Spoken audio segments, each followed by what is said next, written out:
Good morning, good morning, good morning. We're just getting, trying to get this all set up here. This is my first time going live this season. So I'm just trying to get everything set up. So when we do this again, I'm not spending 15 minutes trying to get this set up. I'm using a different setup than I was before. So just trying to get everything in place. So yeah, let's see. Okay, it looks like we're live there. Let's see if we're live on Twitch.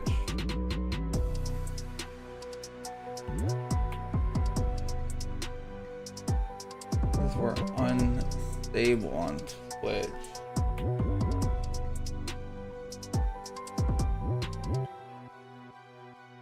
We'll have to, why is it so bad?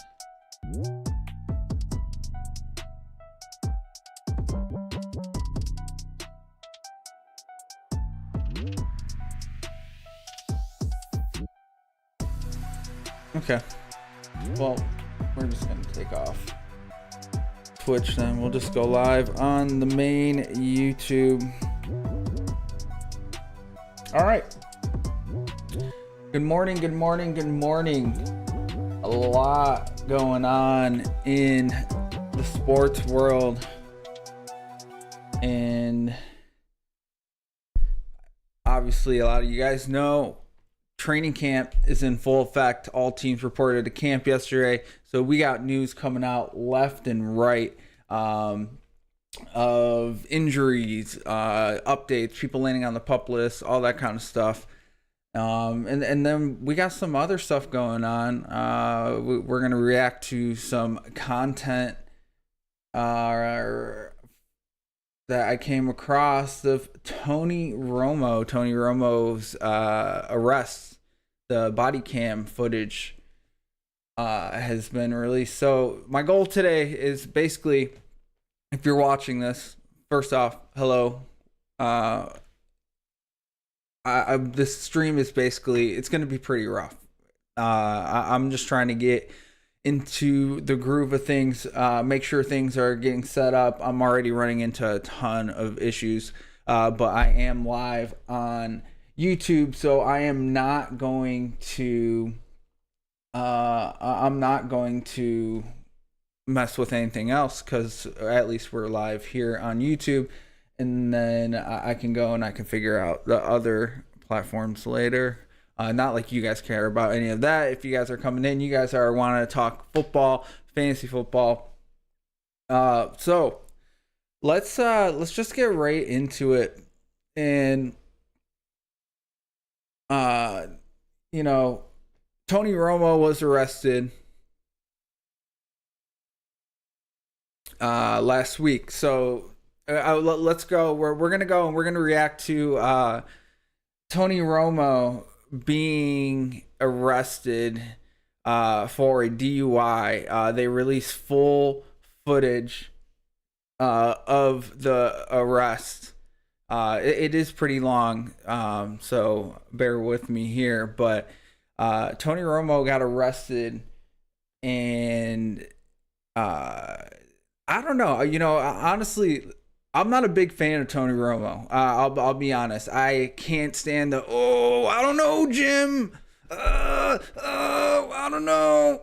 Is that it? I think he's just cramping. And then Dak's leg is like completely the other way. You know what I mean? Like, there's been a lot with Tony Romo when it comes to his announcing that I just can't stand. I would rather him not be on the broadcast, to be honest. And I know I'm not the only one that feels that, but looking at this situation, and I did see this first video that I'm going to show. I did see a little bit of it, and it seemed pretty unjustified. So I'm going to, and he may have been drunk, and I don't condone people drinking and driving at all. I think anyone that is should be arrested and all that, but it seemed like this cop was trying really hard to to get him for something. So we'll just go and we'll watch it, and you guys can make your decision if you think there was probable cause for this cop to arrest Tony Romo here. So here's the video. Deputy Core, Milwaukee County Sheriff's Office. Were you speaking on speaker back there? I was. I didn't even know you guys said that. So sorry.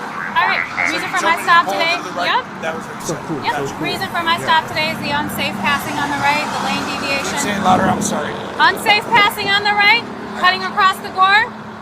Obviously, the gore. Yes. It's the marked area. Gotcha. Where are you coming from? Well, I live in Dallas, so I came in to visit Grandma and Grandpa, so we're here. I'm going to meet them, but I got the gore. You got the what? The gore, you said? Yeah. That's what it is where you cross it? Yep. Yes. I got Okay. what you're saying. You said And I you were crossed coming it. from Grandma and Grandpa? What did you say? It's really hard to hear you, dude. I can't hear you either. I'm Yeah, sorry. I know. We gotta basically yell Yeah, at each other. So clearly they are on the side of the highway. It is super loud. Cars are flying by. So there is some miscommunication, which could come off of, could come off as being impaired, because it seems like, he's constantly being like, what, kind of confused a little bit. But we'll continue watching. But I honestly, I don't know about this one. All I feel right. like I'm yelling at you. Okay, all right. Okay. Where are you coming from? The golf course. And I'm going to meet Grandma and Grandpa. Okay. Okay. All right. I'll take a driver's license from you. You got it. So he's What's your coming from the name? golf. Deputy Core. So I want to meet Grandma and Grandpa, and I passed the gore, which is the place you're talking about that we traveled over. I got it. You're saying I went over the white line. What's a good phone number for you?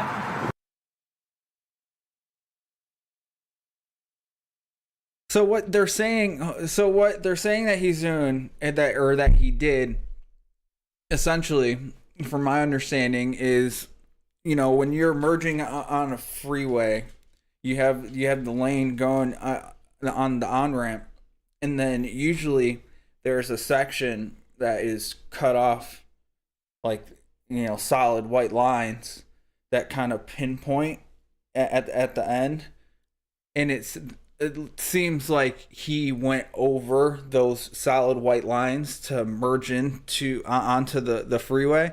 So that's what I think happened here. It's my dad's. All right. What's your dad? The same last name?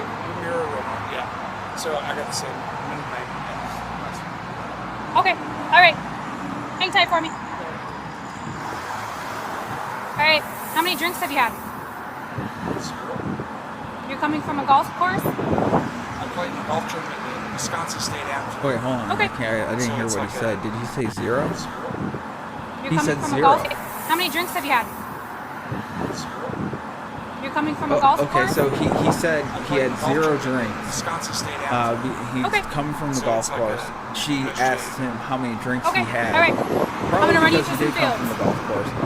Now, Field sobriety test. what we don't know, I'm talking over this, so we're gonna have to go back a little bit. But what we don't know is, could she smell alcohol on him? It's really hard to tell. Is his eyes glassy, cloudy? There's clear signs of it. From what I'm seeing, though, I don't see any real signs of impairment.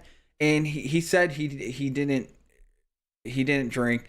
I don't think there's been an update on because usually, he ends up getting arrested. You get taken back to the jail. If you refuse all the breathalyzer and stuff like that, then usually they run a blood test, and that usually tells you everything. So we haven't heard anything that I've seen yet, so we don't know yet.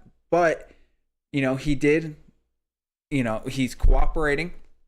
He said that he didn't drink anything, and then she's questioning him hard because he came from the golf club, so he potentially was drinking while golfing, because that's what a lot of people do. So I think she's kind of insinuating, even though you know, for someone like me, like I don't really drink. So if I said I'm coming from the golf course, are they, you know, is she gonna automatically assume that I'm drinking as well just because I went golfing? You know, I feel like some of this is just seems like it's being pushed a little too hard by this cop trying to find something on Tony Romo here. So let's back up a little bit. And You're coming from a golf course? I played in a golf tournament in Wisconsin State Amateur. Okay. So it's like a USGA event. Okay. All right. I'm gonna run you through some fields. What's that mean? Field sobriety tests. Are you willing to take any field sobriety tests? he said, "What's that mean?" Call my lawyer, and then I'm going to go ahead and fill it if that's okay. I'm sorry? Do you want me to, take me through a field sobriety Yes, test you're right now? denying to step out of the vehicle pending field? I'm just going to call my lawyer. Okay, step out of the vehicle. I'm going to call him. No, step out of the vehicle. I'm not allowed to. Step out of the vehicle. So you're going to take me through. Field sobriety test. So right here, Tony Romo's trying to call his lawyer, and she is basically saying, "No, you cannot." I'm still allowed to call my lawyer, right? You're not. I'm not allowed Nope, to. step out of the vehicle.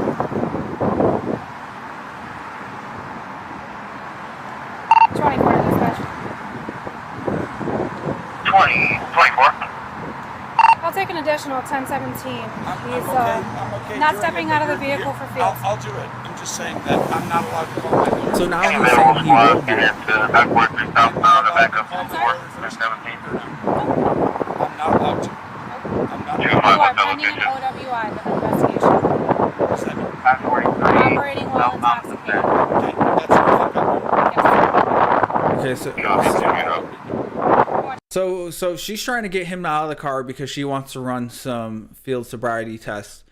He is saying that he's saying, "No, let me call my lawyer." She's not letting him call his lawyer, which is kind of weird because he's been cooperating. He gave her his license, telling clearly where he's coming from and where he's going. He was at a golf tournament, and he was heading to his grandma and grandpa's. Very, very clear. All she was pulling him over was for going over.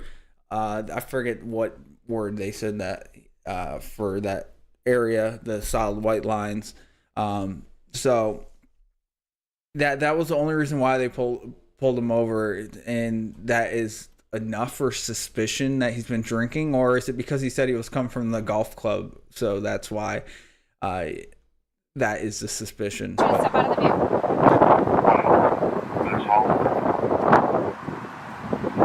Copy.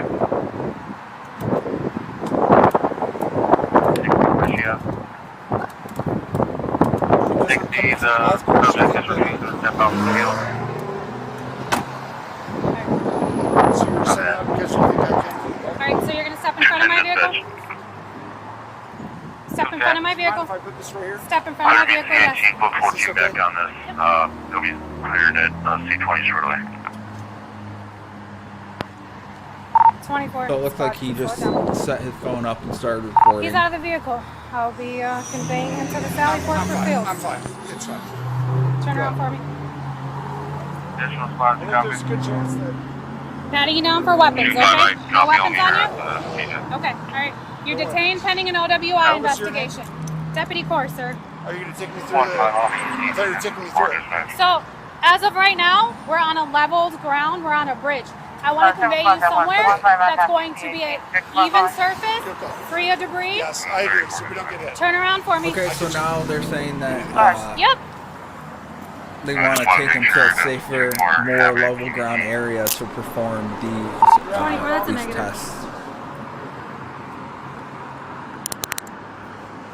I copy. You can me off in the jail. I have him.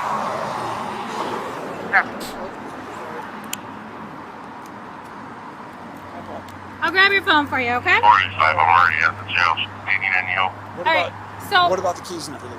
okay, hang on. Nope, my bad. 45 you can stay at the jail and 25 you can go back I will grab the keys. Your phone, I will grab as well, Copy. okay? Easy. You're detained pending an 45 OWI officers, investigation. jail. I patted you down for any weapons. I would normally seat you on the passenger side. Due to it being so close to the concrete barrier, We're gonna go into traffic very carefully in the distress. Seriously? Yep. Why not this way? Because you're not able to fit, sir. There's no. So we're gonna walk in the distress. We're gonna go in the distress. Can we grab the phone first? I will, sir. I only have 2 hands. I'm northbound at Howard. Two more of a car to sit on that vehicle. This cop sucks. Like, I have a lot of cops in the family, at friends. I respect the hell out of law enforcement. Shout out to all of you that serve and protect. But this is almost seems like this woman cop is basically, I don't know, man. It does not. It just seems like she's being a little too much. Have a seat.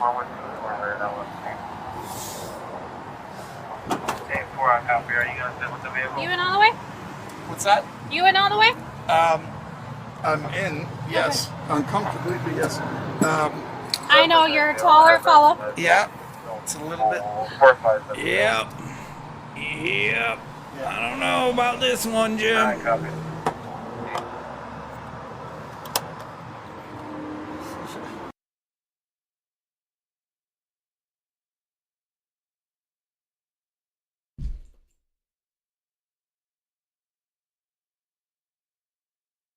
Okay, so that is the first video, and as we can see, they put him in the back of the cop car. They say that they're going to bring him to a better area to go through the test, and that better area is the jail. You will do 9, okay? You will do 9, okay? Okay, sounds good. Okay. Just sitting in there. Sorry, guys, too bad. So before backpack that you wanted, you can see, we basically do not an inventory, but I make sure that You there's guys no check the guns whole in there. thing? Yeah. Exactly. So you guys check. And there were a few shooters in there that I observed. Yeah. Any of them drink? Okay. I So don't think any of them were drink, right? okay, Can I do an exercise? go ahead, dude. it doesn't get louder. Look, he's doing some stretches, and right before Pat it down, all yeah. this, he says, you know, he had multiple back surgeries. He needs to stretch it out. All this, so he's out here stretching. Okay. Any head injuries? Excuse me? Any head injuries recently? Any concussions? Well, over the years, yes, but not recently. No, we're good. Okay. When you turn, keep So she asked if any head injuries, and obviously Tony Romo has had some head injuries in his Over past. the years, yes, but not recently. No, we're good. okay. When you turn, keep the front lead foot on the line Sorry, 1 second. and turn by taking a series of small steps with the other foot. Yep. I'm going to demonstrate with 3. Yes, thank you. You will do 9, okay? Okay, sounds good. Okay. Just sitting in there. I mean, he One, did go through multiple back two. surgeries, and if you've ever You, dealt with back Willing injuries, to submit to a PPT? it 3. is. I mean, obviously, if you ever dealt with it, you know it is terrible. But man, kind of funny seeing him. Yeah, I mean, he's been stretching basically this whole. I mean, this video's a minute and 46 seconds. I'm sure this was a span of 5 minutes, him sitting there stretching out. But pretty funny, but at the same time, I don't know if I'm buying this probable cause. But again, if he was drinking and driving, which I don't think we have any new updates on if he was or not. But if he was, obviously not okay. I don't condone anyone drinking and driving, especially in this day and age where you have Uber, Lyft, etc. I mean, we know everything. So it's like, I just feel like what I didn't like is when she was like, no, you cannot call your lawyer. When he was cooperating, all it's not like he was being aggressive. He gave his license. He clearly said where he was going and where he was coming from. She asked if he was drinking. He said no, but she had suspicion he was drinking because of what? What was the probable cause? What, could she smell the alcohol? See, these are things that we're not going to be able to know, and maybe we'll find out eventually.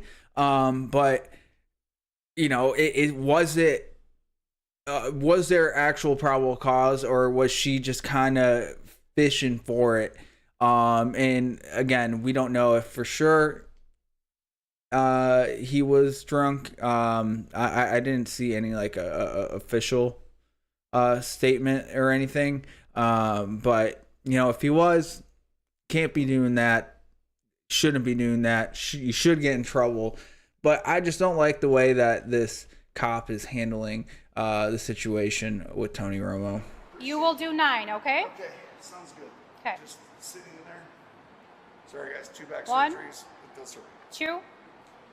You just trying not to. willing to submit to a PPT What is that? machine that you blow in? It's a preliminary drug test. It does not determine the results of Oh my no, test. we're not doing that. Okay. I've already heard from all the lawyers. Don't ever do that. Okay. So All right. we're not going to do that. Okay. All right, sir. So right there, Okay. I've already heard from all the lawyers. right there, he said that he's not going to do a breathalyzer. All right, sir. Did I pass this test? You turn around. No, I didn't. And then he asked, "Did I pass this Real quick, test?" because there's a plane taking off. You're My under parents are arrest there. for Okay. operating. Wow. That is it's crazy. It really is. You hate to see it. No one should ever drink and drive. And if he was drunk, definitely should get in trouble, I guess. But at the end of the day, I personally think that there was really no probable cause. Again, we may not have all the details that she does. Like I said, she could have smelt strong alcohol on him, or there's so many other factors that could have played into this that we can't see. That we don't know of. So we'll see how it goes. But Tony Romo arrested for a DUI. So, and I guess I didn't really couldn't really hear much because I have to keep the volume a little low. In this video, it was a lot quieter. And right here it says, "Because I'm coming from a golf course, you think I'm drunk." So it's clear that the golf course, him coming from the golf course, kind of is correlated to her with her suspicion, which I think that's complete bullshit. That's not probable cause because he's coming from a golf course. Could you smell the alcohol on him? Was his eyes, were they cloudy? There's a couple other factors that I don't know. I'm just not buying it. I'm curious to see how this all plays out. And Tony Romo is going to have a good lawyer. So, so that is Tony Romo getting arrested for a DUI. All right. So,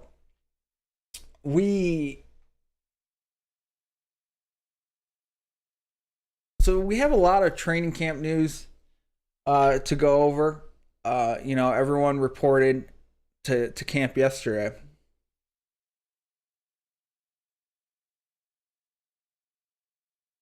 And obviously we're going to get a lot of news. And one big piece of news that has come out in the last couple days is Buccaneer Vita Vea requested a trade from the Tampa Bay Buccaneers. He's only been with the Bucs. I think he's in year I don't know, he 10, 11, 12. I don't even know how long he's been in the league, but he's been a core piece, a captain for this team. And it really seems like this Bucks team is kind of falling apart. Leading up to training camp, Baker Mayfield was trying to negotiate a new contract. He said that if he didn't get a new contract by the start of training camp, that he's not going to negotiate throughout training camp, and they'll postpone it until whenever after the season. Maybe it comes mid-season. Who knows? But it just kind of seems like the culture there is kind of shifting. We had Mike Evans. He's no longer with the Tampa Bay Buccaneers. He was a captain there. Levante David retired, and now you have Vita Vea saying that he wants to trade out. And that's, anything could happen with Vita Vea. They could definitely make him a deal that makes him happy, makes him stay. But as of right now, he wants out. And there's been reports that the Raiders are interested in Vita Vea. But other than that, I haven't really heard much. But overall, the whole thing that I really want to highlight here is that the Buccaneers culture is kind of shifting. Like I said, losing Levante David, in that defensive room, is not, small loss. Like that was a big part of their defense, a captain, and he retired. And then you have Mike Evans that ends up leaving.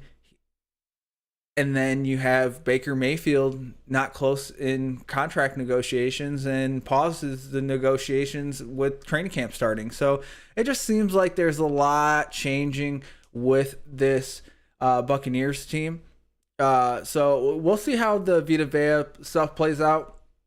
But as of right now, he's still a Buccaneer, and he has requested a trade.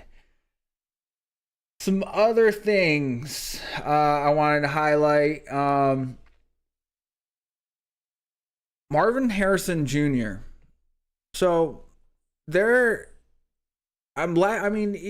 since he's been in the league, it seems that he hasn't lived up to the expectations that we've all expected from him.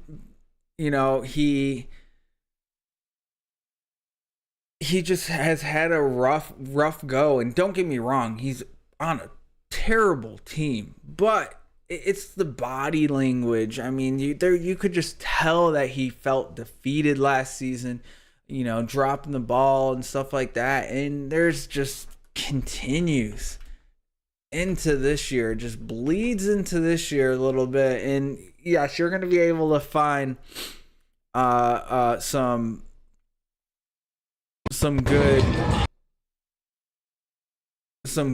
good clips, some highlights of him catching the ball.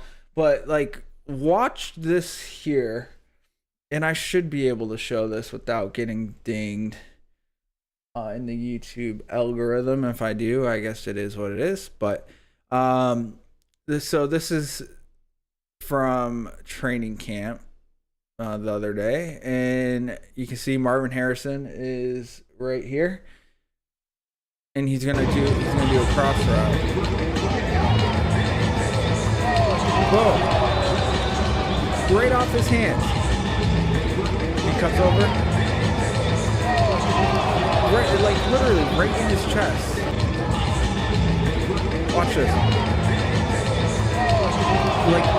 That has been the story of Marvin Harrison Jr.'s career so far, and very inconsistent.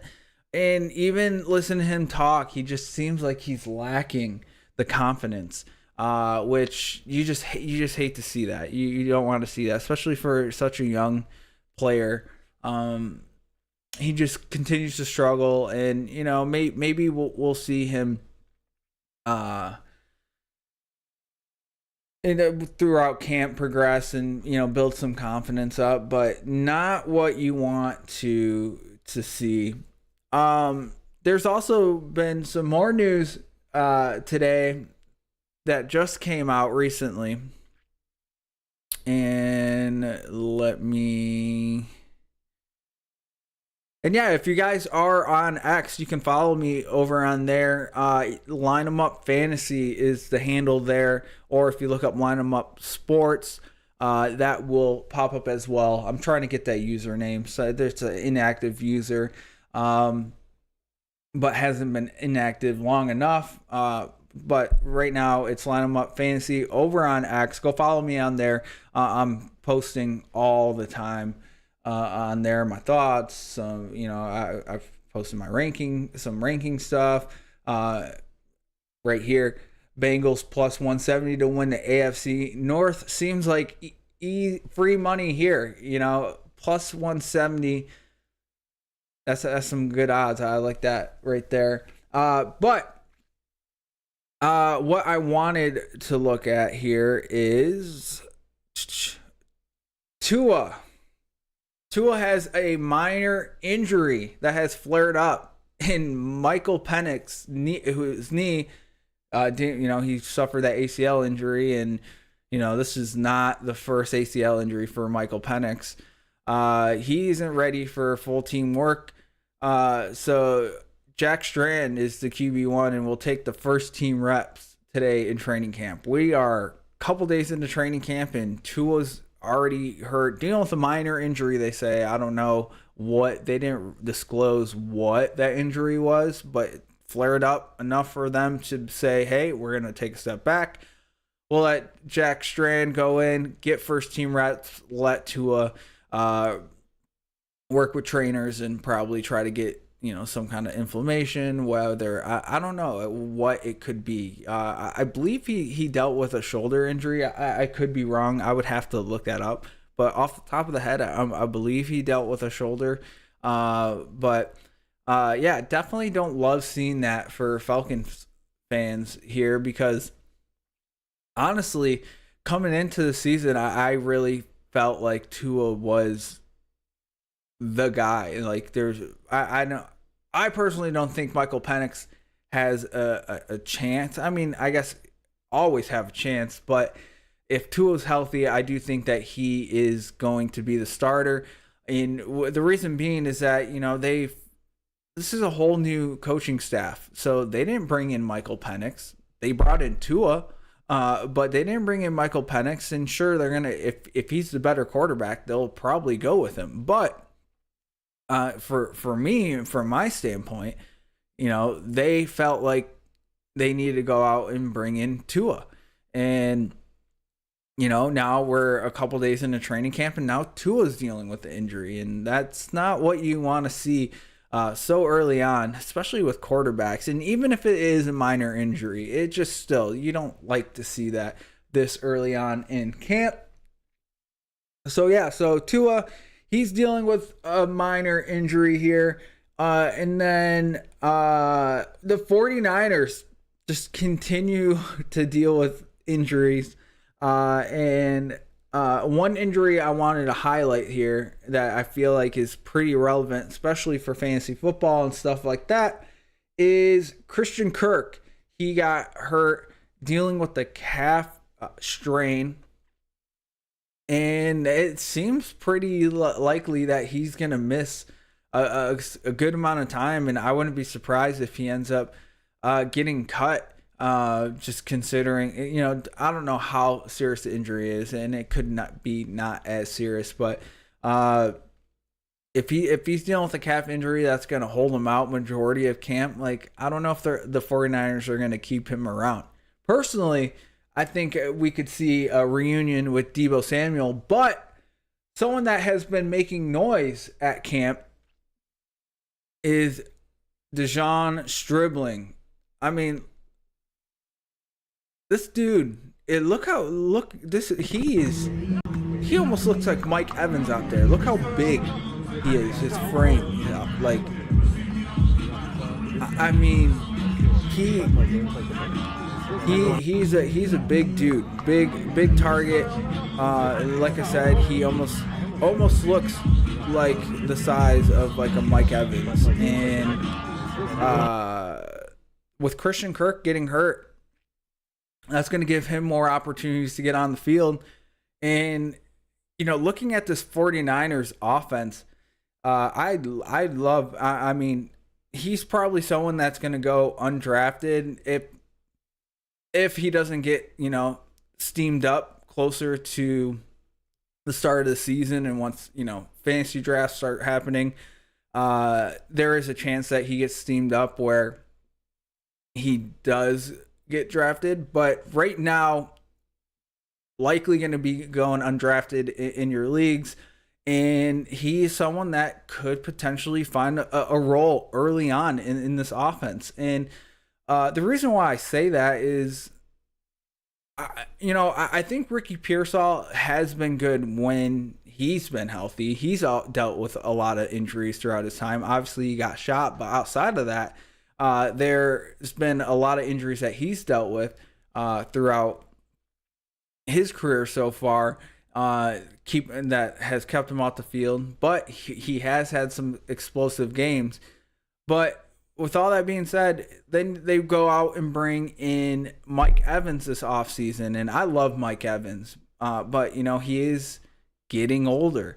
I believe he's going to year 11 or 12, which is usually the tipping point for these wide receivers, where there's a good chance that we're coming up on, the last couple seasons, if not the last season. But he did sign a multi-year deal with the 49ers. But I do have my concerns about Mike Evans, and I hate the term injury prone, all that kind of nonsense. But I do think that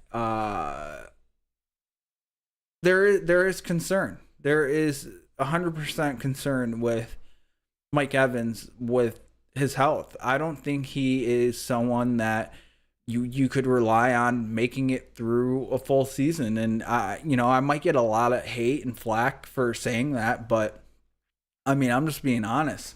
There's a good chance that we see Mike Evans not make it through a full season. And the reason why I say that is the hamstring injuries. Like, we've seen him miss time with the hamstring. It feels like almost every season. So it's like, is he going to be able to make it through an entire season? Are the 49ers going to play him enough where, or are they going to manage his workload? There's a lot of questions I have around Mike Evans, and I'm not questioning the talent. I know he's talented, and I just worry about the health, given that his age and stuff like that. And the point of me saying all that is that there's opportunity here for Dejon Stribling to be involved, and he's already getting great praise from Tua. He says, I got a lot of trust in him right now. And then he said, can't find it. Got a lot of trust in him right now. I don't think I saved the bookmark of the other one, but yeah, Brock Purdy is already talking up, saying how good he is. And like I just said, that he says he has a lot of trust in him, and I mean, he is a big target. Again, let's just play this clip again. I mean, he's a big target, and that's. I do think that with the 49ers wide receiver room, I do think that he has a great opportunity to make an impact, maybe even right away. Who knows? But definitely someone to keep an eye on. Someone that is starting to get steamed up, for sure, because he has a lot of positive stuff come out of camp very early on in camp. Obviously, anything can happen, but in wide receiver room where it seems like there is an opportunity for him to make an impact right away, I do think that he could really solidify himself as the wide receiver 3 on this offense. and even work his way to being the wide receiver 2 over Ricky Pearsall. Obviously, Mike Evans is the guy for them, but I do think that he has a great opportunity and just someone that we need to keep our eye on throughout training camp here. But some positive stuff coming out of 49ers camp about Deshaun Stribling here. And then a couple other things. So I wanted to go and there's a lot of running back rooms that there's a lot of questions. And yesterday I made a post over on X. These are the running back rooms that I'm closely watching this offseason, and I had someone say over on Threads, I believe it was, comment and say, what about the Jags with Bashaw Tuin and Chris Rodriguez? And honestly, maybe I'm just naive and bullish, but I think it's Bashaw Tuin as the number one running back there, especially when we're talking about fantasy football. Just being the fact that I really think Bashaw Tuin is the pass catching running back for the Jaguars here.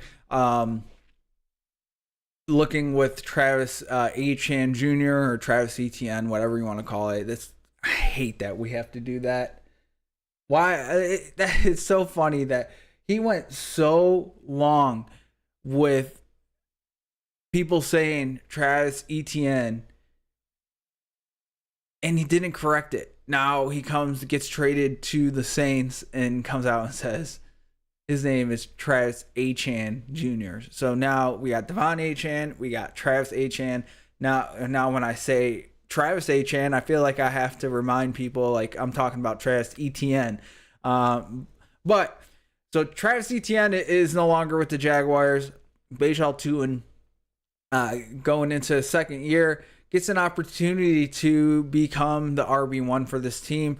The Jags went out and brought in Chris Rodriguez behind Bashaw Tuin. But looking at Chris Rodriguez over the span of his career, he hasn't been known as a pass-catching running back. And that's what makes me feel super confident as Bashaw Tuin being the guy for the Jaguars, because I think he is that pass-catching running back. I think he is the one that's going to be taking over that role. And if we look at last season, we saw Travis Etienne, he had 51 or 52 targets, and then Bashaw Tuin had 14. So either way, there's 50-ish targets available now. And I think out of the two running backs, Bashaw Tuin is going to be the guy that soaks up majority, if not all, of those targets. And sure, maybe Chris Rodriguez is the goal line back, and they put him in to pick up a couple yards, to pick up a first down or something like that. But I really think Bashaw Tuin is the guy there. But a couple other running back rooms that I'm going to be monitoring very close throughout training camp. We got J.K. Dobbins and RJ Harvey. How's that going to shape up? Because, J.K. Dobbins, as good as he is on the ground, can't stay healthy. We've seen that time after time again. And, saying someone is injury prone, I hate doing it. I really do, because injuries are such a fluky thing. But there's just some players, like I mentioned about Mike Evans and his hamstring injuries. There's a history there that there's been continuous multiple seasons in a row where, Mike Evans would deal with a hamstring injury that would cause him to miss time. Same with J.K. Dobbins. He has suffered more significant injuries than just a hamstring strain or anything like that. Which hamstring strains can be pretty significant considering it's a soft tissue injury, and they tend to linger, and it's hard for them to, unless you give them the proper time for them to heal up.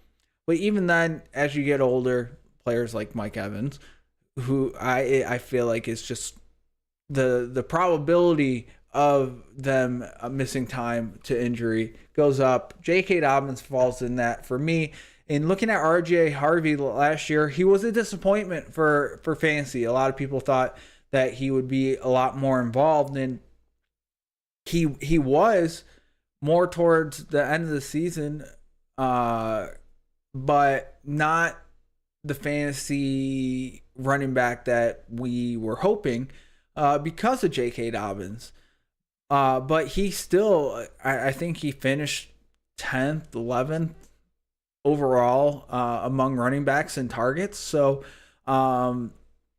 curious to see how that plays out and see if him going into the second year, if he can establish his role. Second, here we have the Buccaneers with Bucky Irvin and Kenneth Gainwell now there. Kenneth Gainwell had a crazy season last year for the Pittsburgh Steelers. He was the lead receiver for the Pittsburgh Steelers. So them bringing in Kenneth Gainwell, I do have my concern with Bucky Irving, because Bucky Irving last season, he missed some time, and there was kind of like some weird reporting when it came on to Bucky Irving with, I believe he dealt with a shoulder, but then there was like some rumors that he was dealing with some like mental health issues and stuff like that, and it just kind of prolonged his absence, and then he came back, and then he just did not seem, it wasn't the same Bucky Irving that we saw in the 2024 season. There was flashes, but it wasn't the same. And now they go out and bring in Kenneth Gainwell, which kind of just muddies the water a little bit, especially, in PPR leagues, which I feel like a lot of people play in PPR leagues. There's, if Kenneth Gainwell is going to be, catching majority of the passes out of the backfield, that's going to hurt the value of Bucky Irving. So that is another running back room that we need to watch. Commanders with Ja'Cory Krosky-Merritt and Rachaad White. That's another situation we need to see. Ja'Cory Krosky-Merritt going into the second year. The Commanders bring in Rachaad White, who was on the Buccaneers. Early on, it seemed like Rachaad White was, a lot of people were confident that Rachaad White was going to be the running back that we wanted in this situation. But so far, there's been a lot of reports that Ja'Cory Krosky-Merritt is looking pretty good. And again, this is just a situation that we're going to need to watch. Then we go to the Carolina Panthers and Chuba Hubbard and Jonathan Brooks. Jonathan Brooks coming back from another ACL injury, but there's been nothing but positive reports about Jonathan Brooks. And honestly, I don't think I've seen much about Chuba Hubbard in this situation, and it seems like this could be a very, very tough running back room to pinpoint, and almost a stay away spot for me. Like, if I could not draft this running back room, I think I'd probably be okay with it. Obviously, we know Chuba Hubbard has been a solid running back, but even looking at his stats from last year, let me pull up his stats here.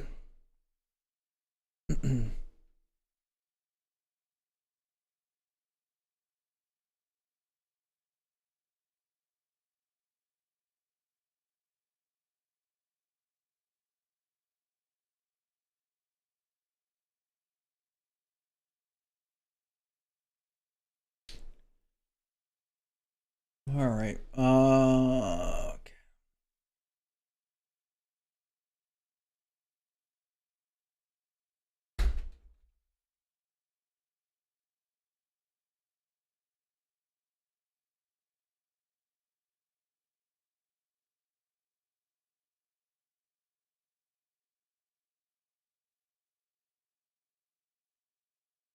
Okay.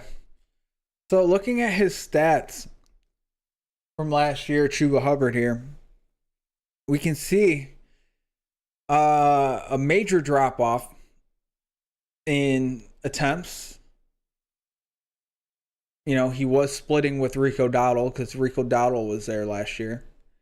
And we saw a hit in his production. He played 15 games. Averaged around 9 attempts a game, 511 yards per carry 3.8, which kind of falls in line with his his career, like where he sat. Obviously in 2024 looked pretty nice. Same with 2022, 4.9 and 4.8 yards per carry. But one thing that really stood out to me is his right here. His longest rush, 14 yards last year compared to 38, 22, 35, 26 all in the past. So definitely a little concerning. Just considering, just looking at when it comes to running backs specifically, it seems that year over year things can change dramatically, and maybe it was the situation, because we see that all the time, especially more so at other positions. But there are cases where running backs is just the situation, and again, Rico Dowdle was there, so he was splitting snaps there, and let's just look at his snaps real quick. Yeah, make sure.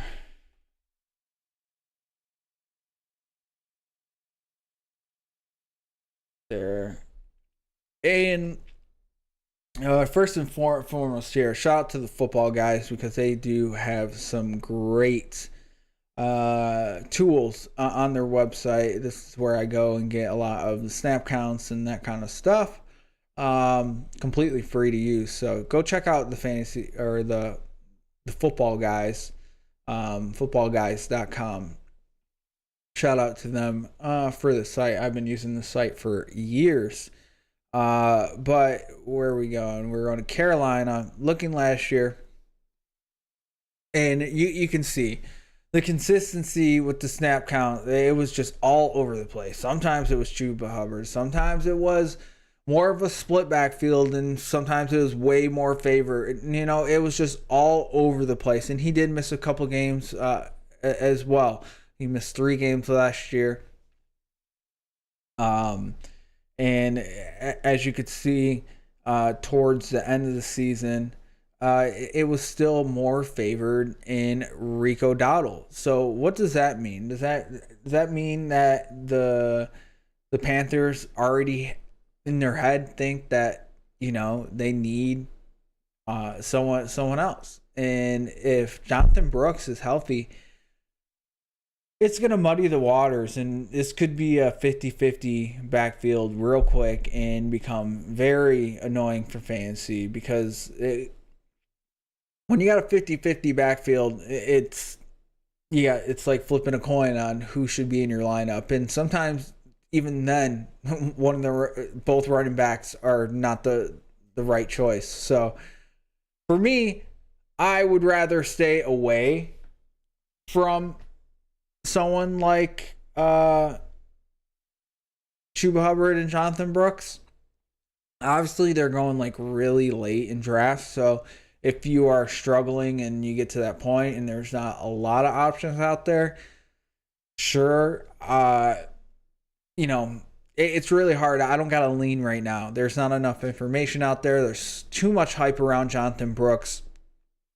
He had a lot of hype coming into the league, and then obviously he goes and ends up I think he came into the league recovering from an ACL, comes in, plays, tears his ACL, knocks him out, and then now he is back. So definitely a backfield that we need to monitor a little more throughout training camp. Another one is the Patriots, the New England Patriots. Ramondre Stevenson and Travion Henderson. Excuse me.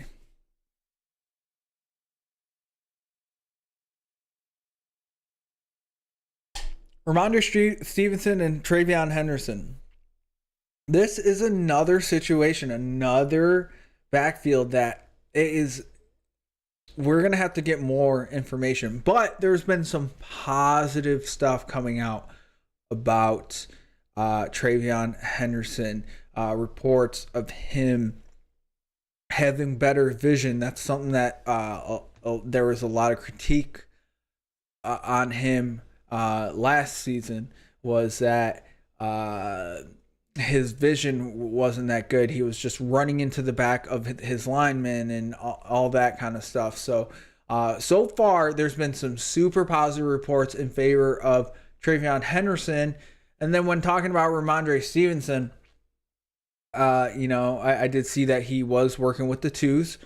But I also came out across some reports, and I haven't seen anything official yet, that he did walk off with two trainers, what sound like, both arms over each trainer, walking back to the locker room. I don't know if that report is legitimate or not. I haven't seen anything outside of that, so don't take that as official. But there were reports that came out yesterday that Ramondre Stevenson left practice early with some sort of injury. It could have been just cramping. I mean, it's hot out there. People are getting acclimated to playing football again, especially in this heat. It does get rough.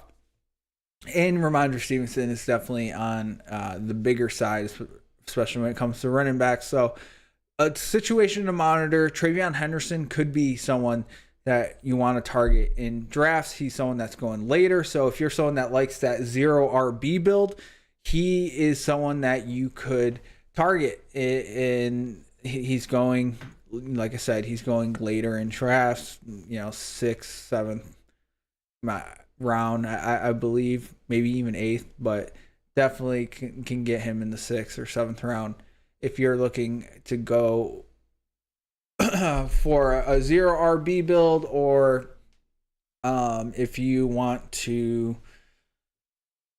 just target, especially with all these situations, one injury could change everything. J.K. Dobbins goes down, R.J. Harvey, boom, smash. Bucky Irving, Kenneth Gainwell, one of those go down.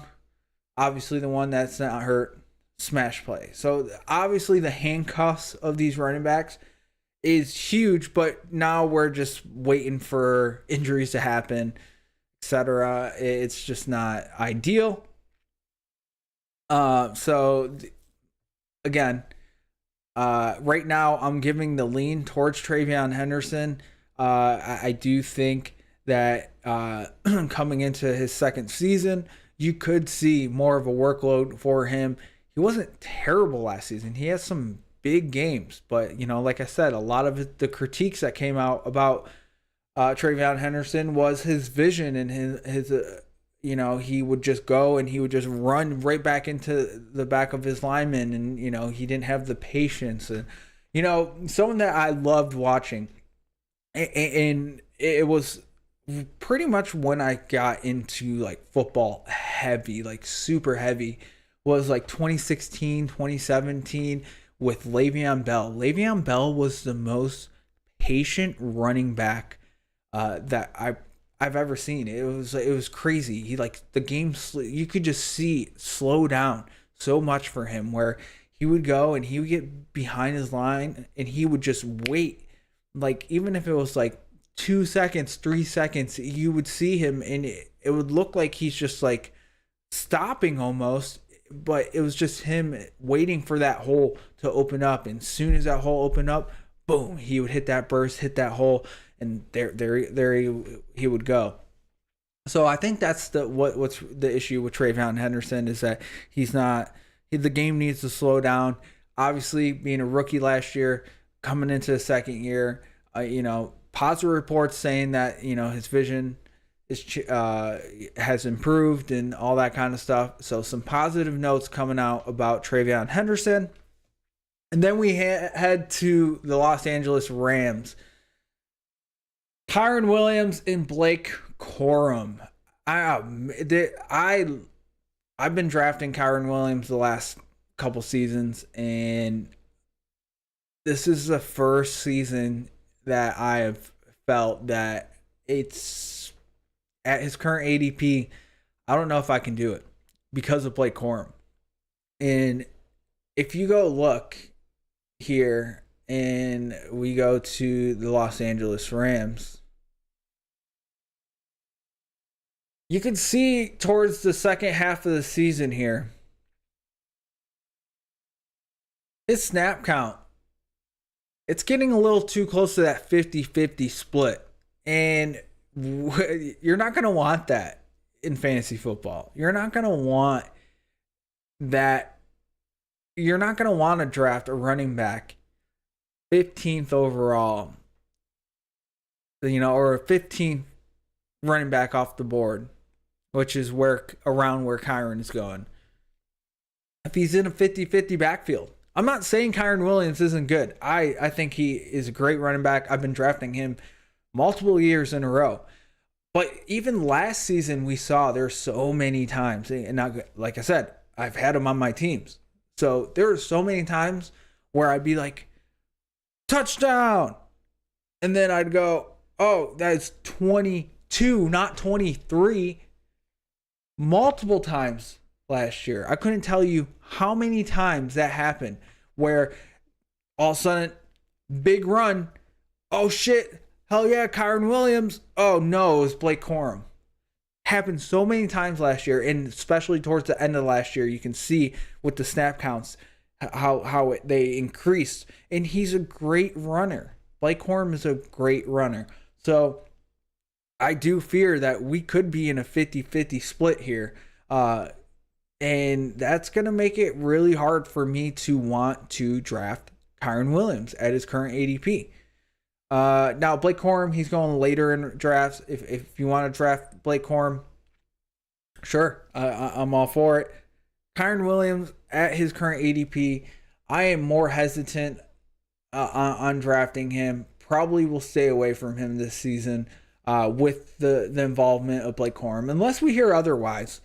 But yeah, I just don't know how, you know, with how good Blake Corum was in his opportunities that he got, and seeing that his snap count trended up last season, you know, trending towards that 40%, you know, and like I said, if it gets to that 50-50, it's going to be an annoying backfield to have for fantasy football. So definitely going to monitor the situation, but as of right now, I am not drafting Kyren Williams at his current ADP because of that, because of the fear of the split backfield.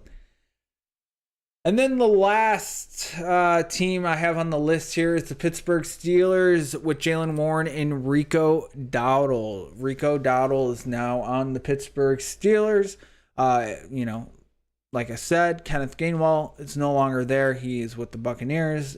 Steelers, major changes. Major changes this offseason. Mike Tomlin leaves. Whole new coaching staff.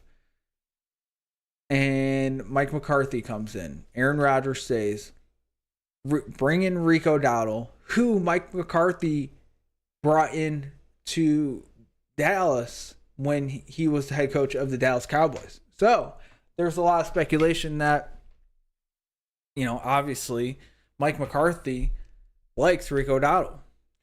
Now, Jaylen Warren has been good, but it's just been very inconsistent, especially with the Steelers overall, but very inconsistent.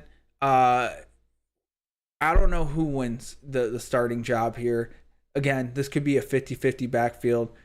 Rico Dowdle, when given the opportunity, he has been great. And that's the thing too, is that with Rico Dowdle, he's one of those running backs that needs, it's like almost like Derrick Henry. He needs that 20 carries to really get him going. But when healthy and on the field and he gets his playing time, he's been great, especially for fantasy football.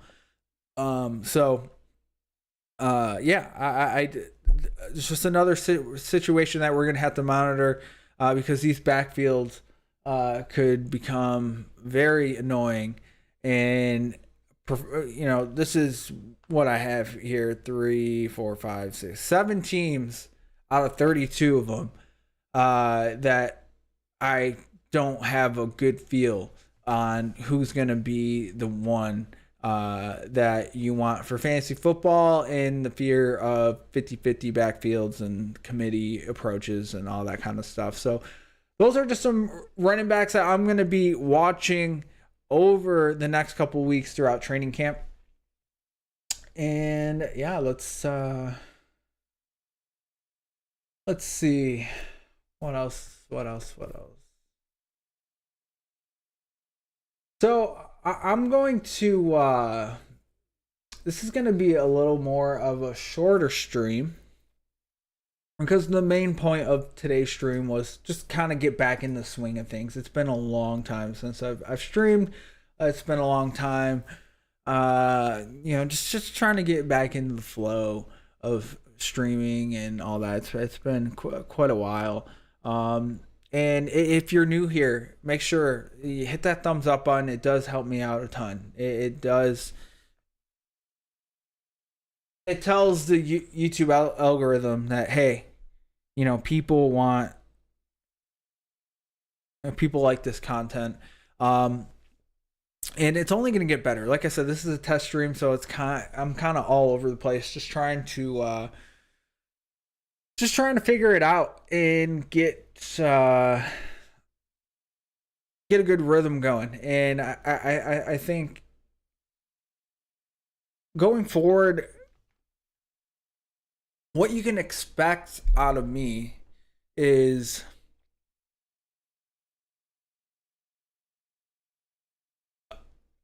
a place for people to come and chill, hang out, like we're just all hanging out in a basement together, chilling with the boys, talking about football, and make some bets and just talk about sports. I honestly, I really love. I just love doing this kind of stuff. I've been involved with creating content for probably, I think 2019 was when I first started getting involved with it. And then over the last couple years, I mean, if you've been a subscriber of the channel for a while, you've noticed that the content has been very minimal to pretty much non-existent, because I was working for a company that was kind of in the same realm that I had a non-compete for, that I was not allowed, or I probably could have, but I wouldn't have been able to take it to where I wanted it to, and do the things I wanted to, because of the position I was in, because it was so close in that same realm that I just didn't do it. And I did very minimal, which I mean, it didn't take away from whatever my past job. But now I'm no longer with that company, and I'm going full-fledged with this. And we changed the name from Line 'em Up Fantasy to Line 'em Up Sports. Obviously, like I said on X, I cannot get that damn handle changed, that username, because someone has that Line 'em Up Sports username handle. But I was able to put it as my name. So even if you go on X and you search up Line 'em Up Sports, I will pop up and you can follow me on there. But yeah, my goal this year is just to kind of create a community for people to come and hang out, and we can talk football. I'm going to, we can place bets, whether it's NFL, MLB, NBA. We can talk about current news. react to content, just kind of like we did with the Tony Romo stuff. And then we obviously fantasy football. Fantasy football has always been something that I loved. So I definitely am very excited for this coming season. I expect a lot. So if you're not subscribed yet, make sure you subscribe. Hit the thumbs up button on this stream. Again, this is the first stream, basically like a test stream, but I just kind of want to get back in the flow of doing things again. But super excited to get back to hopefully creating this community of people like me who just loves talking sports. I'll never claim to be an expert of anything. I kind of hate that term of expert, just because it's like all the information is out there. It's how you interpret it. It's opinion based. And I will never say I'm right all the time. But definitely enjoy talking sports, and that's what we're going to be doing here. So I appreciate everyone. If you do come across this, I would appreciate if you guys subscribe and hang out. We're going to be doing more live streams. Definitely going to be doing more night live streams too. I think it's going to, instead of early morning. Again, I have the time this morning. I wanted to get a feel for streaming again, and I still ran into a bunch of issues. I can't get Twitch going. I can't get the YouTube Shorts feed. There's a bunch of shit, but I don't want it to feel like, hey, welcome to my show. Like, this isn't a show. Like, this is just, we're just hanging out. We're talking football. There's no, we're not doing this whole like, hey, this is like there's a lot of, I'm not gonna specifically call out channels or anything like that, but it's just not a formal type of show. We're just here talking bullshit and like we're hanging out in the basement with the boys. So again, expect more in the coming weeks. But to wrap up this stream, because I need to go for a run, I want to do a mock draft, and I am going to do it from the 11th pick. So we got a 12-team, full PPR, snake draft, 14 rounds with the 11th overall pick. Let's get into it, and let's see how it goes.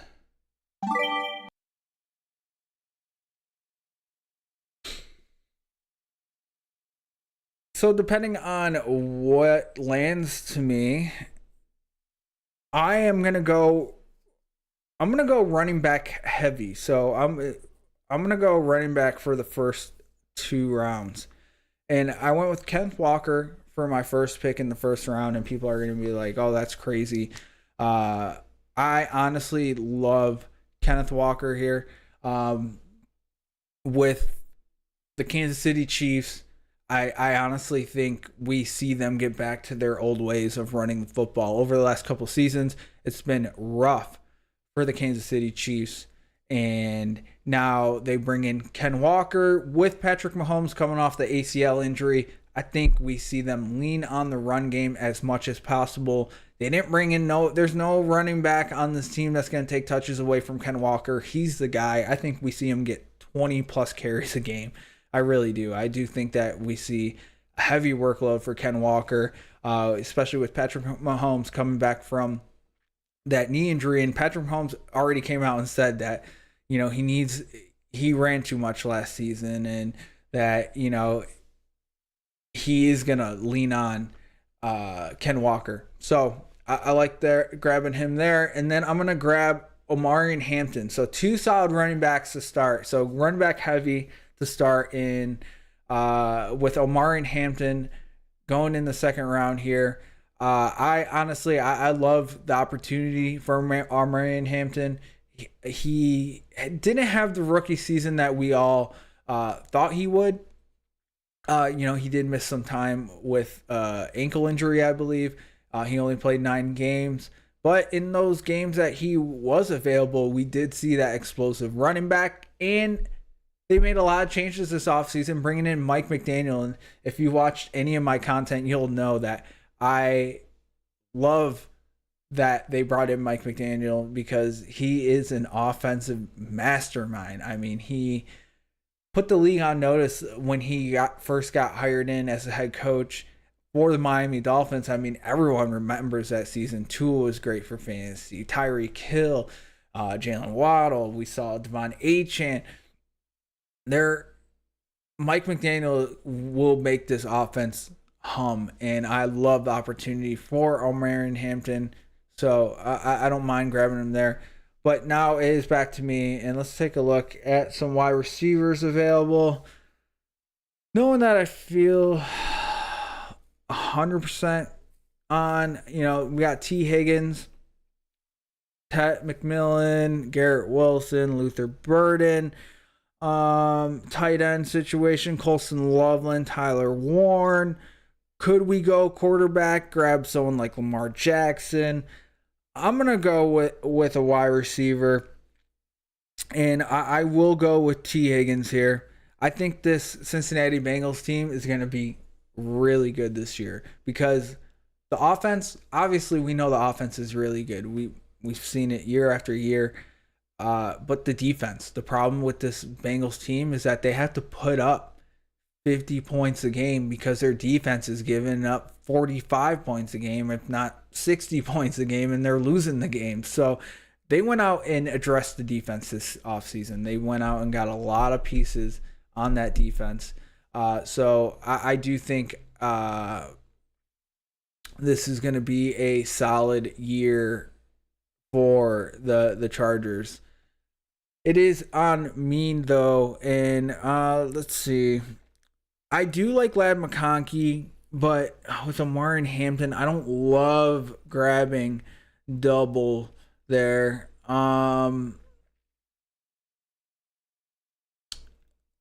Could go for a tight end, running back.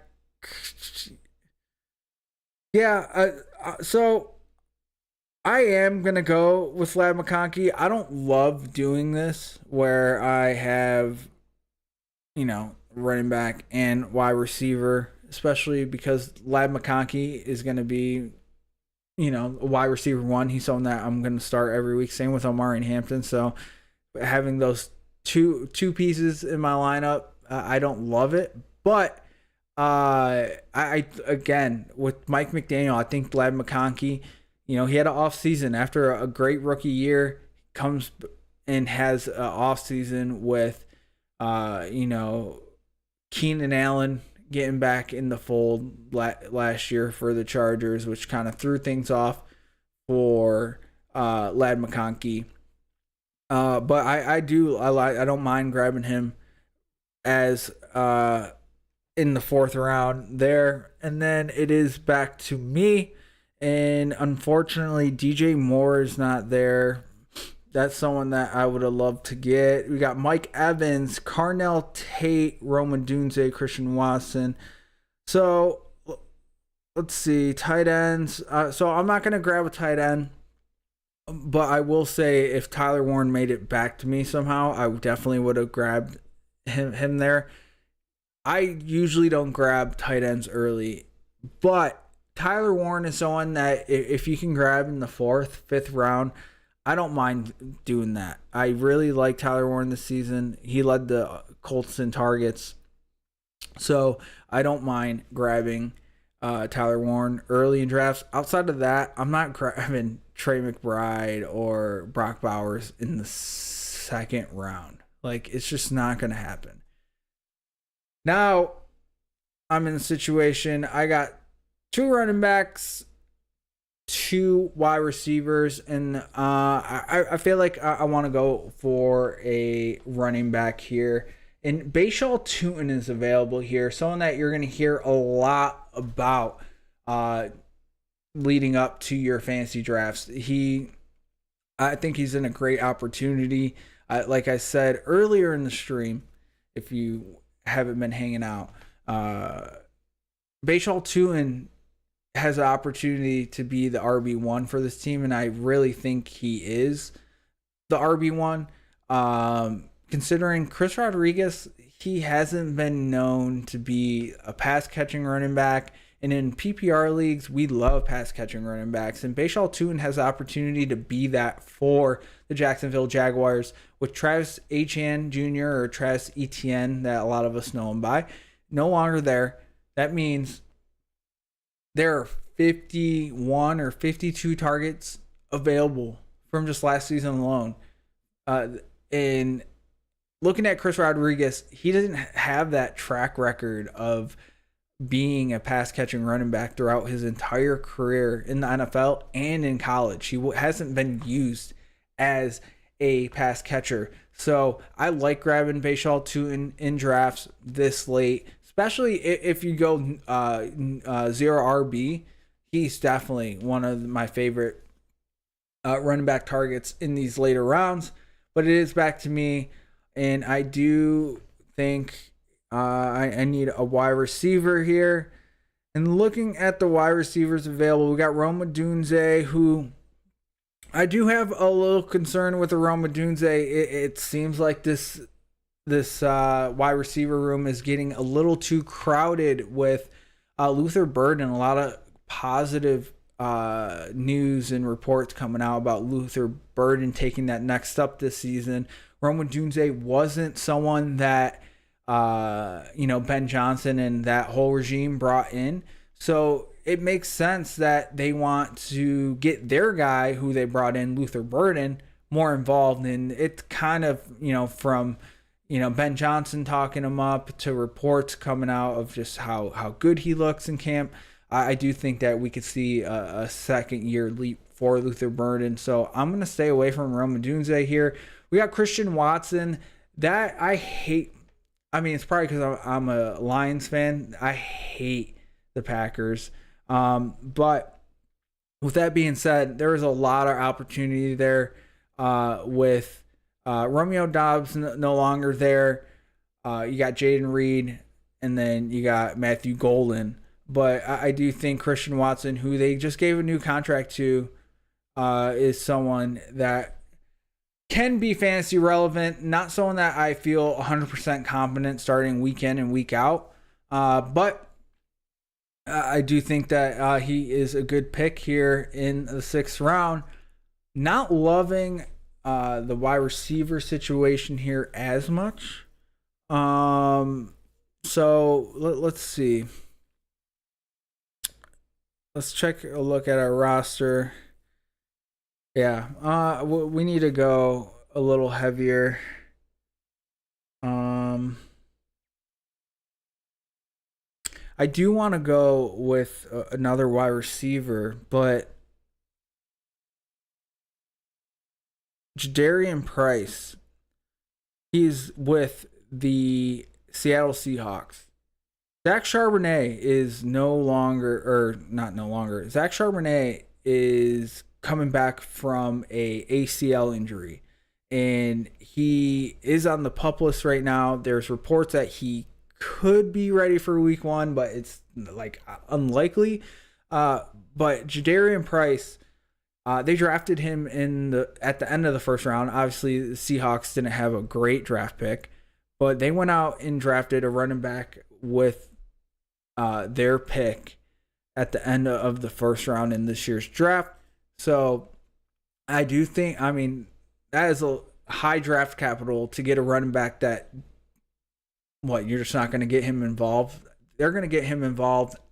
Obviously, it got really annoying with Ken Walker and Zach Charbonnet, but with Zach Charbonnet coming back from this ACL injury, I don't see them. There's really no reason to rush him back unless things get sticky early on. I like Jadarian Price. I'm gonna draft him here. So we got 4 running backs, and then let's go and let's start just getting some more wide receivers. Looking at the wide receivers that are available, we got Parker Washington.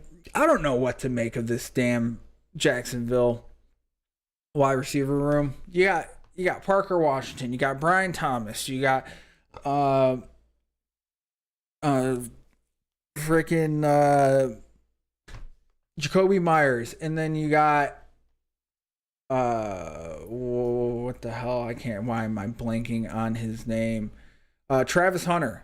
So you got 4 wide receivers that like could easily be very good for fantasy. The problem is that where is the consistency going to be? Who's going to be the consistent wide receiver in this group? We got 4 wide receivers to choose from: Parker Washington, Brian Thomas, Travis Hunter, and then Jacoby Myers. It's really hard. So I don't love going to Parker Washington there.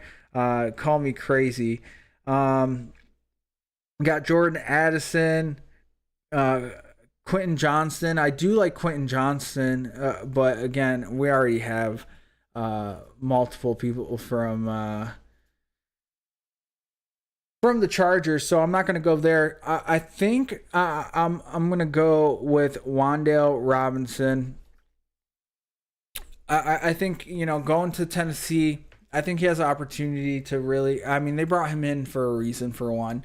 They didn't feel good about their wide receiver core. I think he could start the year off as the wide receiver one, the main go-to for Cam Ward.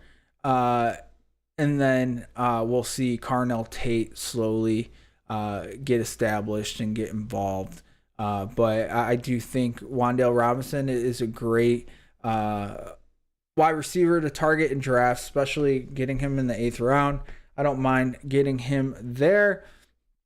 And then let's see. Do we want to go tight end?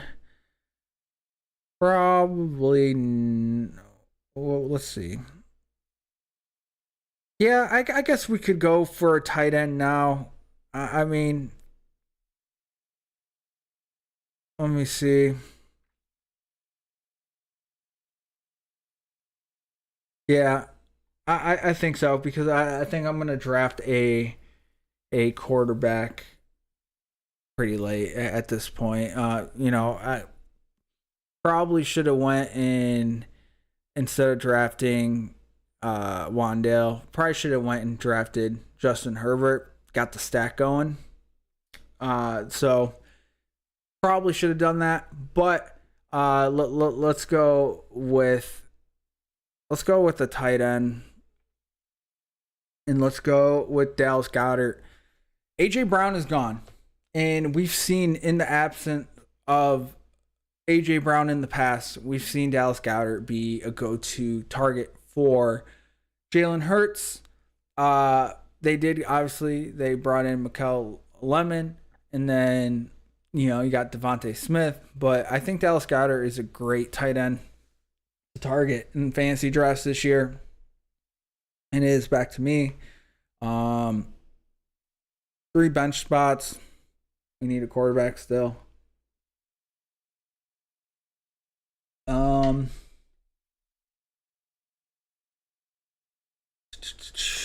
Yeah. Let's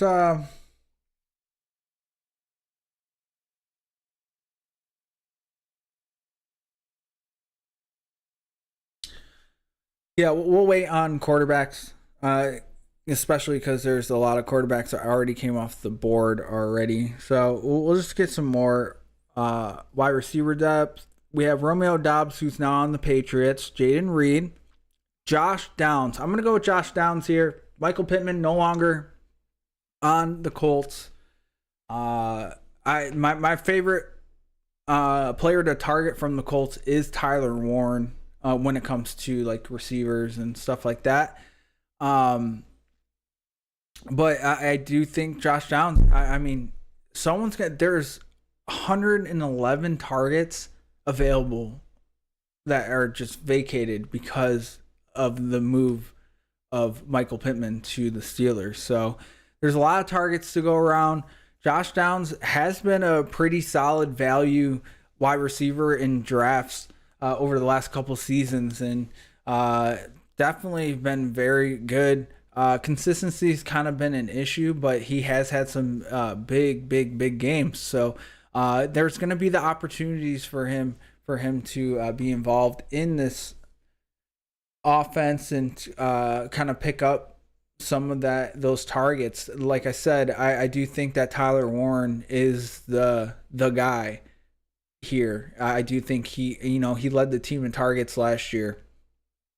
So Tyler Warren is my first go-to for this Colts team. But Josh Downs, good value wide receiver here. And it is back to me. And then let's see. I might as well go for a quarterback now.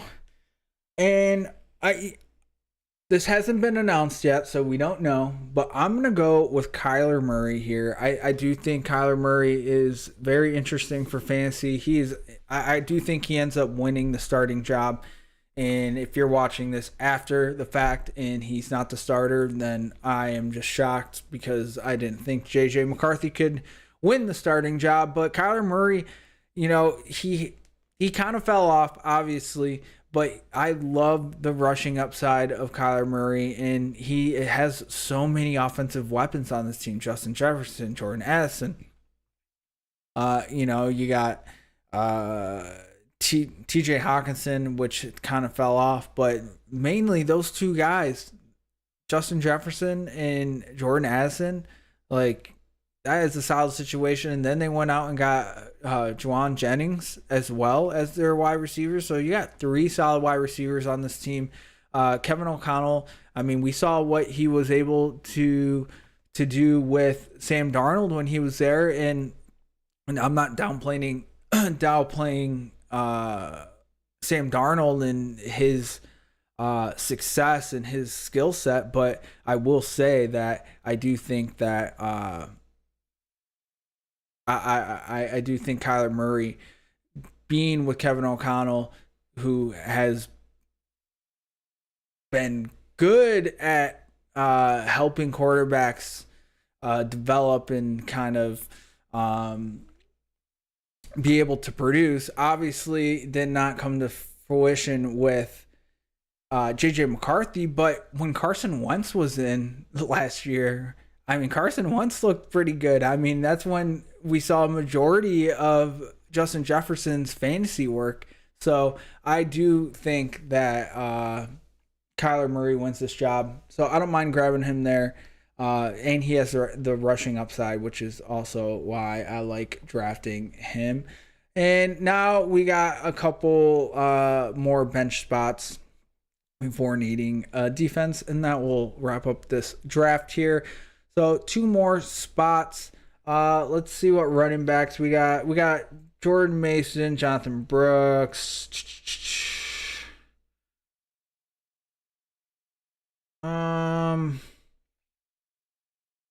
Yeah, no one that I really feel like wanting to go to get, so I'd rather just take some shots on some wide receivers. And looking at the wide receivers available, Casey Conception, I think that's an interesting pick. Rookie, gets drafted to the Cleveland Browns. Obviously, no one likes the Cleveland Browns, but I do think that there's an opportunity for him. I don't think Jared Jeudy has that role solidified, and I love taking some shots on some wide receivers that have the opportunity to be the wide receiver 1. Oh, and never mind. It looks like I took too long and I got auto picked. Son of a bitch. Talking too much and the time went by. So I guess I got Jordan Mason, who I guess, isn't terrible because the situation with the backfield with the Vikings, not my favorite running back pick, not going to lie. Wish I would have just clicked on Casey Conception there. But with Jordan Mason, it's not the worst thing to happen because there's a good chance that he sees the bulk of the carries. I mean, Aaron Jones is he's getting old. And Jordan Mason, he's someone that he's a hard runner. Obviously, I think in PPR leagues, I'm not a big fan of grabbing Jordan Mason because I do think that Aaron Jones is that pass catching back for this team. But Jordan Mason, not a terrible pick. Don't love it. At least it was this late in the draft here. And now I am going to go with another wide receiver. And I'm going to go with Jalen Naylor, who's now on the Las Vegas Raiders. And he's one of my deep sleepers this season. I think he has the opportunity. Again, I love targeting these kind of situations because there's not an established wide receiver one on this team. Obviously, we know that with the Raiders, Brock Bowers. Brock Bowers is the guy. We know that. And then you got Ashton Genty.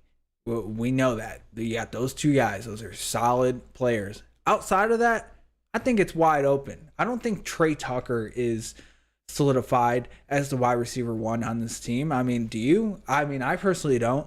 So getting Jalen Naylor, they went out and got him, signed him to a couple-year deal. And I do think that there's a good opportunity for him to be involved in this offense. And not only that, the Raiders went and brought in Kirk Cousins. And at least as of right now, the expectation is that Kirk Cousins is going to be the starter for this team. And with that being said, there's some already chemistry between Jalen Naylor and Kirk Cousins. They played together for 2 seasons in Minnesota, I believe. So there is some familiarity with Jalen Naylor and Kirk Cousins. So I do think there's an opportunity for Jalen Naylor to step up into that wide receiver one role. I really do. And, do I think he's going to be like a top 10 wide receiver? No, not at all. But could he be a top 20 receiver? Sure. Why? Yeah. I mean, I definitely think that there's a shot. I mean, he's going this late in drafts. It's not like you're putting up a ton of draft capital for him at this point in the draft.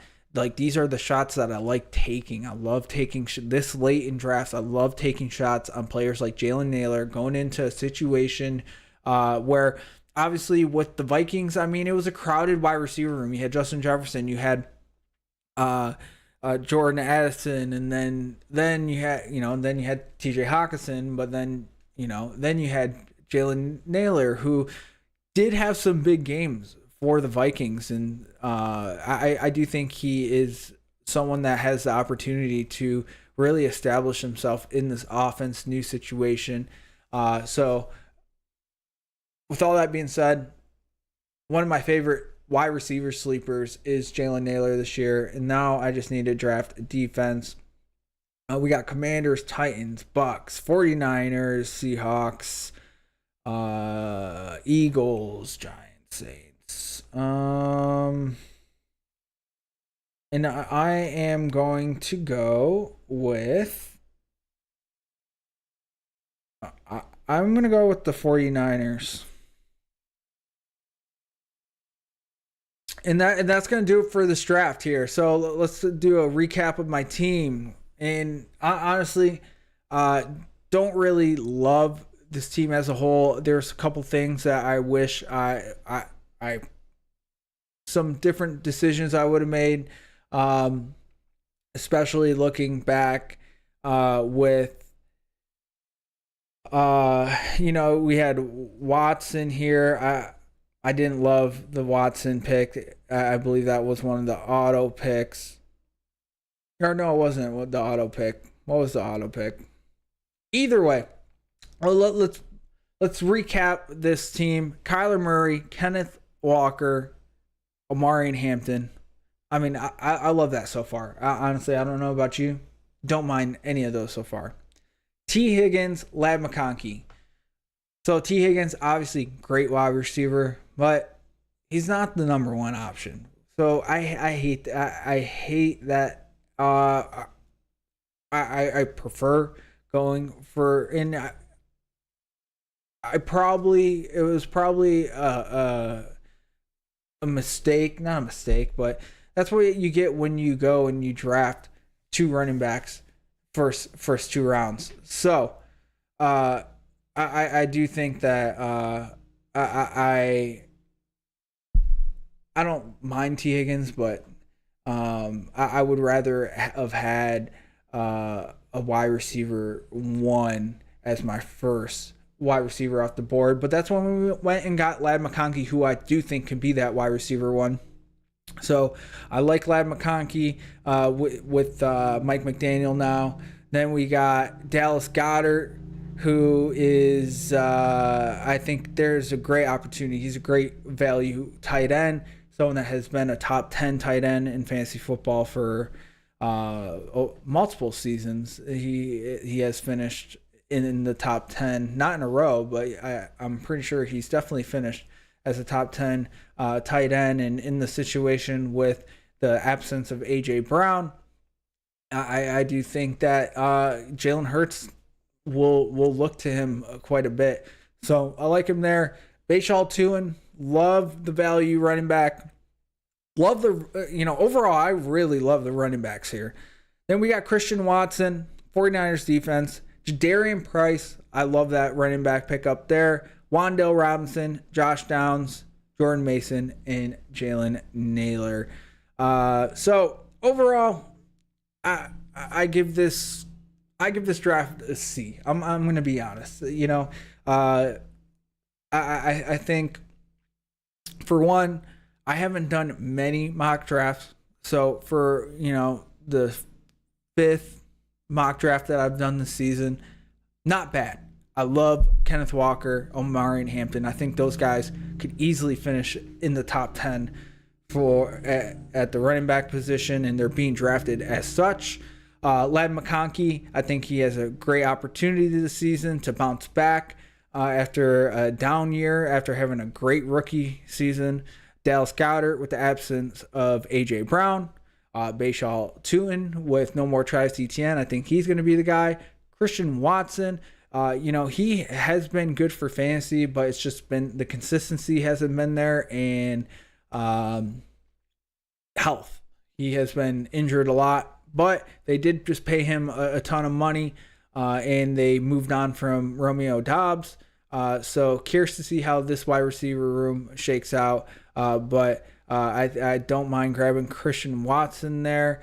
Then we got Jadarian Price with Zach Charbonnet coming back from ACL injury. They drafted him in the 1st round.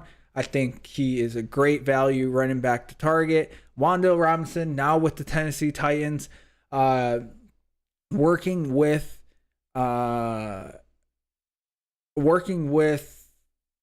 Cam Ward and having a veteran wide receiver. I don't, just a real quick talk about the Tennessee wide receiver room.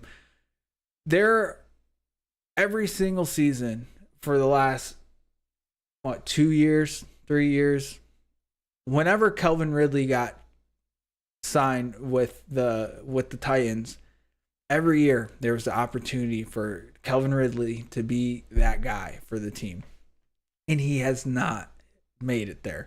I am not falling for that again. I am staying away from that. But I expect this offense to look a whole lot different. They went and got a whole new coaching staff. And I do think this team is going to be a whole lot better than we've seen in the past. They go out and get Wan'Dale Robinson. They draft Carnell Tate.